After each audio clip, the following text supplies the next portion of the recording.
Hey everyone, hope you're having a good day. We just had a huge console mod drop in Baldur's Gate 3's mod manager featuring some mods that have been highly requested for PlayStation 5 and Xbox, like the Dhampir Origin mod letting you play as a vampire. We also got the Harlequin Class Mod, a couple different Paladins with the Oath of Glory and Watchers, also the Wildfire Druid, and some armor mods that people have been asking for a while. This is a solid drop and I'll be breaking this down for you in this video.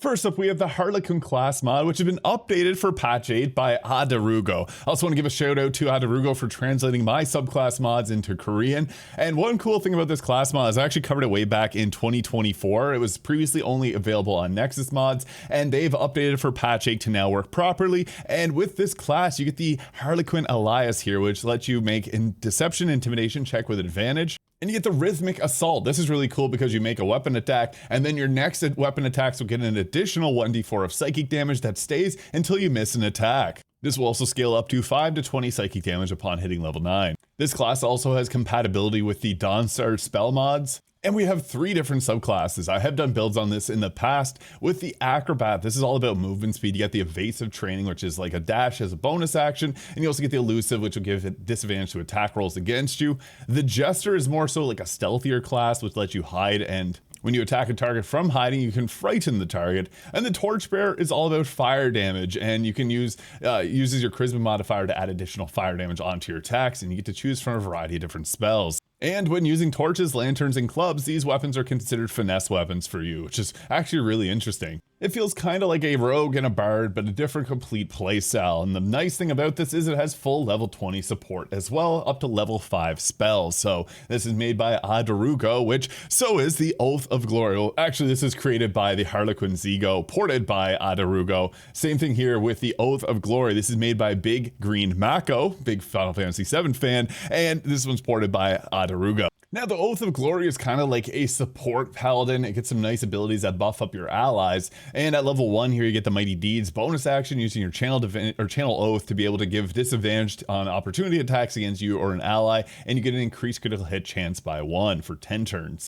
Now, the mod page doesn't have as much information, but there is a link to an article here, which will take you to Nexus mods where it has all the information, like the Peerless Athlete, which will give you +2 to strength and advantage on strength and acrobatics dexterity checks, so athletics and acrobatics. Inspiring Smite, when you use your smite, it's going to give your teammates in an area of effect temporary hit points, and the Aura of Alacrity, which will increase your team's movement speed by 10 feet. And Adarugo also increases to level 20, previously going up to level 12. And the cool thing is you get a special Glorious Riposte here, which lets you attack. And if any of your teammates get attacked, you can do a ranged weapon attack. This was actually helped out by Incognito Burrito and Yoon Moon Sick. Love to see the modding community come together to make something amazing like this. You also get some other spells that, like the Legend Lore here, which will make a target do a Charisma saving throw. If they fail, they end up getting vulnerability to slashing, bludgeoning, and piercing damage for 10 turns.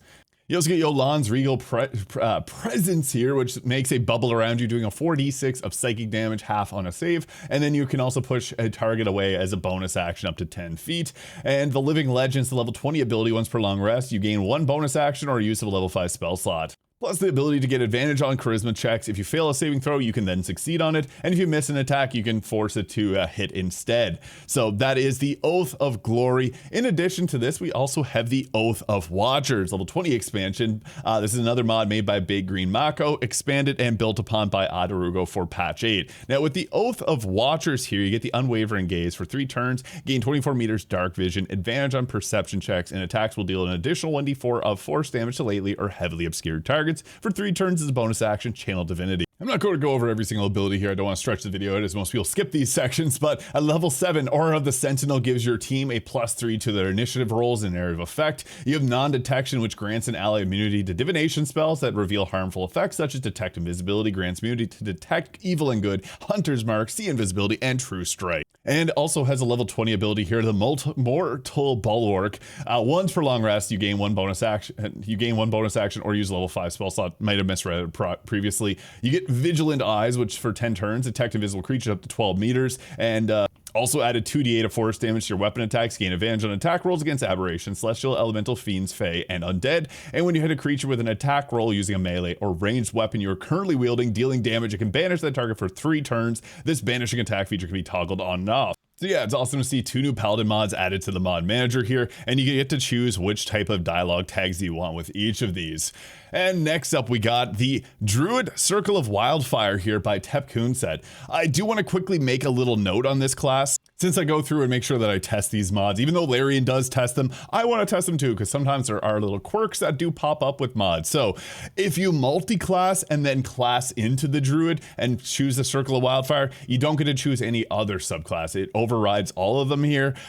This class is also featured in the Book of Druids by Incognito Burrito, so you may already have the Wildfire Druid installed in your mod. So just wanted to quickly mention that. This is very similar to the other Circle of Wildfire Druid that is out there, and if Tepcoonset happens to be watching this, I know how to fix this little issue, so you can just shoot me a message or comment on the video. But yeah, that is another Circle of Wildfire now available on console. I really do like the Wildfire Spirit that you do get to summon here, and you get Burning Hands and the Cure Wounds at level 1. Level 2, I mean. And the Blazing Revival is pretty cool. So if you get down to 0 hit points, you can then come back up with half your hit points.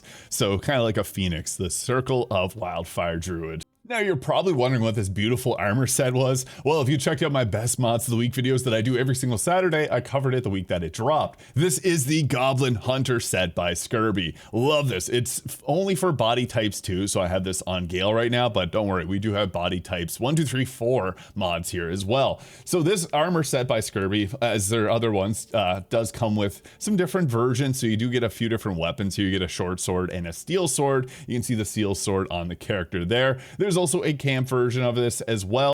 And pretty cool, you can equip a scabbard as well. So yeah, it's going to be equipped under your instrument set there. So you can put that on and have a scabbard on your back. And I love the design of the helmet on here. So I'm just going to turn around and show you guys the shield. So it comes with shield, 2 different swords, full armor set, and more. This is the Goblin Hunter set again by Skirby.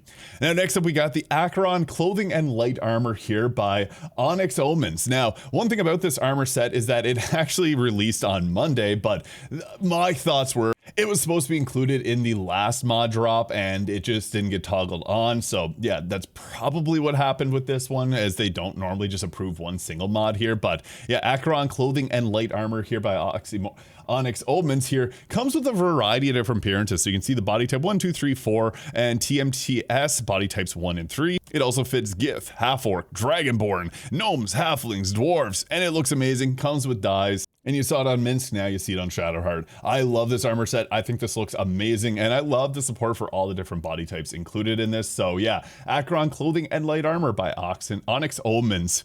And next up, we got the Sanguine Weave blood woven outfit set by Barry Semifreddo. Now it's normally red, but if you're a fan of Venom, you can dye it black and have this cool look. It's fully dyeable like the other mods from Barry Semifreddo. In addition to this, it comes with this nice little bag here, and it's modular. So if there's pieces of this that you like, for example, the necklace, you can throw the necklace on a character and put the rest of it on someone else. You also have these really cool gloves that you can just use instead. It's got the bodysuit, camp versions. Like their other mods, they come with a variety of different appearances here. And with this one, you get 18 armor class light armor. You've got the Aura of Murder. And there's different ones here, like this one has 10 armor class, so you get to kind of pick and choose how you want it to be.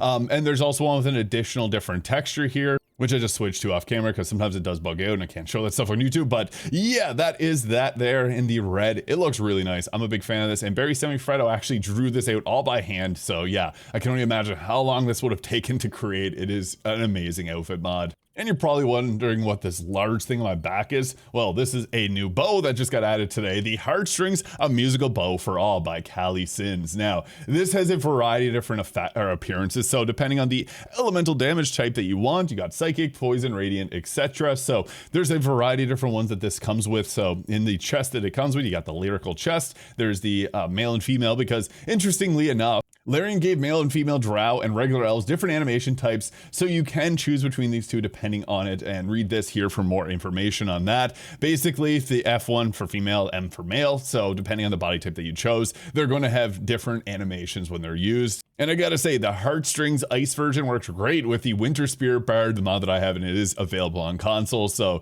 yeah, really nice amount of bows here, and again, cool that they actually give a little lesson there on what works for each different race. and body type. Now, this is also available at the tutorial chest and the following vendors here beside my head. So yeah, Heartstrings and Musical Bow for all.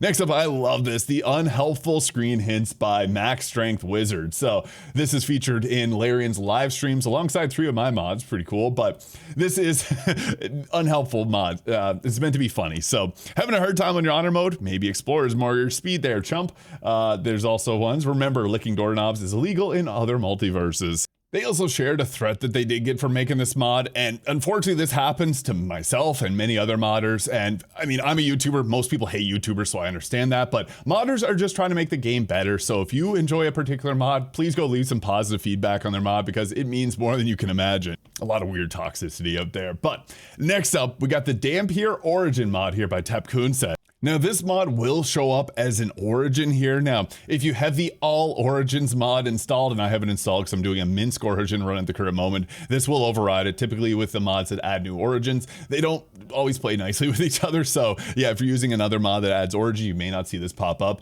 But basically what this does is it's going to have it as a selectable origin. So you can play as whatever race you want. This is kind of a cool like workaround there for people that wanted some types of race mods out there, because you can play as this and have a dragonborn vampire if you wanted to. But the Dhampir here gets speed, which gives an additional movement speed of 1.5 meters, dark vision up to 12 meters, and you get the Dhampir bite, which will bite a creature for a 1d4 of damage, and you regain 1d4. You can do this 4 times per long rest. And yeah, that's the Dhampir Origin race mod. Now, that's not all, folks. We also got Sea Elves by Tepkunset. I've been playing a lot of Subnautica too, so Under the Sea is something I understand. And this is a selectable choice as a sub-race. Now, funny enough, race mods don't work in console. Sub-race mods do. It might have to do with it being similar, like it does use a lot of the assets if you're like, you know, playing as an elf itself. So all the face mods you have installed for elves will work, which I think is a really nice workaround. So yeah, depending on which mod you got, you're going to have a lot of different customization options. Same thing applies with all the different hair and other things here. And you also get different passives like the Child of the Sea. Movement speed is unimpeded by deep water and resistance to cold damage. You also get the Throw Net, which will ensnare a target. And you also get proficiency with trident spears and light crossbows. And all the other elf effects like dark vision, fey ancestry, and keen senses. And also whenever you go to camp at nighttime, your character meditates instead of sleeping. Pretty cool stuff. Sea Elves by Tepkunset. Next up, we got the Lydia's Heads for Body Type 1 Githyanki Volume 2. So I actually talked about this a little while ago because we got Volume 1 and Volume 3. Now the mysterious Volume 2 is now available. So if you like playing as a Githyank, you can then use these 4 different heads here. We got the Anju head, the Cassia, I'm just gonna zoom in on these here, Morgan, and that's what that one looks like, and Olivia. So yeah, there's not a whole lot of Gith head mods out there, and I always see people asking for them. So now we got 3 volumes of them. I also like to use the Sculptor's Dream Cache. It's the mod that I pretty much always am using in console mod videos. They do have 4 different ones here. They don't fully look like Gith, but they are, you know, they're different and something new. So yeah, these ones are more Gith-like here, the Lydia's Head. So definitely worth checking out if you want to play through as a Gith. They're very strong. They get medium armor proficiency, and they get a passive that the Arcane Trickster Rogue gets. So yeah, they are quite strong. So yeah, Lydia's Heads for Body Type 1. Also, the spell VFX Glowing Eyes does not work, and please don't ask me about console release. It's up to Illyrian's approval, and that's just one thing that I get comments on every single day, and people messaging me all the time. Nobody knows whenever each mod's going to get released to console, so please, please, please don't message modders asking when their mod's coming to console. Nobody knows, unfortunately. And next up, we got Char Hairs Volume 1. Now, we had Volume 2 previously. Now we got Volume 1. I really like these hair designs because they come with a actual like highlight system here that works really well. So I'll go with my classic white and blue here to illustrate how this looks with the highlight support there. I'm using the Crazy Color Packs by Akelka there. So the Char's long hairs L. There's one with the no front. There's the long hair R, which comes on the right hand side. Love that. The split die, similar to their other mods. I really like the split die. And there's also one that doesn't have the front bangs there. There's one with the left hand side of front bangs. There's a split die with both. And then just the long hair with the mixed dies. So yeah, I really like these hair mods, and I'm always happy to see more long hair getting added to the game. And the face mod that I was using is the Foxey Lady head presets here by Sweet Generous Things Mods. Now, impressive because this mod came out May 12th. This came to console pretty quickly, and it also has an update that has the Foxey Fellow, which is the one that's currently on console. So we got a few different head choices here. Now, the nice thing is they've included the regular head mod here. So this is the regular one. And I guess can't really show this, but they also have the vampiric one, which gives them little vampire fangs. So for those that, you know, the characters don't smile too often in the game, but when they do, you didn't see the vampiric teeth. And we now have over 600 new pieces of armor for all body types here, thanks to Acheron and their Lost Shipment equipment for Claw Step. Now, this doesn't just work on Dragonborns, this works on all characters, which is amazing. This has over 600 different pieces of armor. It's meant for the Claw Step for the Dragonborn, so it also gets automatically added to the camp chest, and you can summon it in with the tutorial chest. And I gotta say, it's got some really cool designs here that are using different kit bash pieces of armor from the base game, meaning they got full dye support. Like the base game's beautiful deep lilac, which is this nice diarrhea orange and purple dye. So yeah, any type of dye that you want to use will end up working on this, which I think is really nice. So I'll use a much better one, the Harlequin black and white here. And yeah, looks great. But inside the chest, you got the armor from the Chaos Forge, boots, glove box, capes, camp clothing, camp boots, and the underwear. And this includes armor sets here that end up looking similar, like that's Orin's armor there. Here is some ball armor, a broken Githyanki plate, and you may recognize some of the armor sets included, and some different barbarian armors. Now, obviously in the interest of time, I'm not going to go over all 600 of different pieces of armor here, but this is definitely worth checking out, especially if you like to play as a race that doesn't always get the most armor selections out there. There's tons of great stuff to choose from here in the Lost Shipment equipment for Claw Step by Acheron. Now, we got a huge quality of life. Actually, someone just recently asked me to make this mod for them. The group healing potions updated for patch 8 makes healing potions apply to all party members within 10 meters when consumed outside of combat. No more grouping them up to toss it at their feet, which I always screw it up and throw a bottle at them, making them take damage. So you can now drink a potion and have everyone within an area of effect receive the benefits of that potion. This is just a nice, simple quality of life by Sinavia. Now, we also got Find More Familiars here by Ed Helsareg. This mod was released May 8th. And it adds in, as the name implies, more familiars. Now, it's funny enough, I actually released a mod, the Wild Spring Barbarian, which has some of these animals just a little bit different. We got the Almirage, which is a bunny with us, a little spike out of its head, kind of like a unicorn. The Ulma Pop Flumph familiar. I have a few of these in my mod there. Crab familiar, and this is with the Beast Tamer or Pact of the Chain. There's also Timber Returns, the red, poor little thing if you play as the Dark Urge. This is a Dark Urge exclusive, and here's the full list. You got Meanlocks, Grimishkas, Flume, Floating Heads, Crawling Claws, Cranium Rat, Blink Dog, Tressum, Hyena, Eagle, Dog, Blue Jay, Badger, Almirage. Each coming with their own unique stats. I think this is really cool. As a fan of summons in video games, it's always nice to have more familiars. And next up, we got the all-in-one collector total auto loot here by SwissFred57. So I've been recommending these mods often because it's just nice. I'm a loot goblin. I like to pick up everything. This just makes it so you don't have to, manually pick things up. It'll automatically pick up pretty much everything. You may have some of their other mods like the Loot Master or other ones that pick up all the loot in an area of effect. This is just the all-in-one for all things loot pickup. And finally, I love these type of mods that fix up VFX or make it less intense, because sometimes the Infernal Fury like this here is just a little bit much. This is the low VFX Infernal Fury here by Nick Jima, who makes a lot of great Raphael and other devil-themed mods. So this tones down the fieriness, so you can see the vanilla versus the modded versions there. So yeah, much less intense than what it normally is. I think this looks like 100 times better. So they also updated to include localization to have that all fixed up. But yeah, this is nice. You no longer, when playing as Karlach, you're going to be burning like crazy. So yeah, you can now pop a soul coin and not have to worry about your PS5 catching fire. But another solid week for console mod drops. Let me know your favorite in the comments below. I also will hopefully later today, this mod drop interfered with it, but be releasing my first standalone weapon mod here with 14 different weapons. We got different versions, long swords, short swords. They're Flora, Fire, and Frost themed. So yeah, check that out. Hopefully it'll come to console. Not too sure because the last couple mods haven't, but hopeful. Just want to give a quick little update on that. So let me know your favorite mod in the comments. Hit the subscribe button below if you enjoyed, and we'll catch you all in the next one.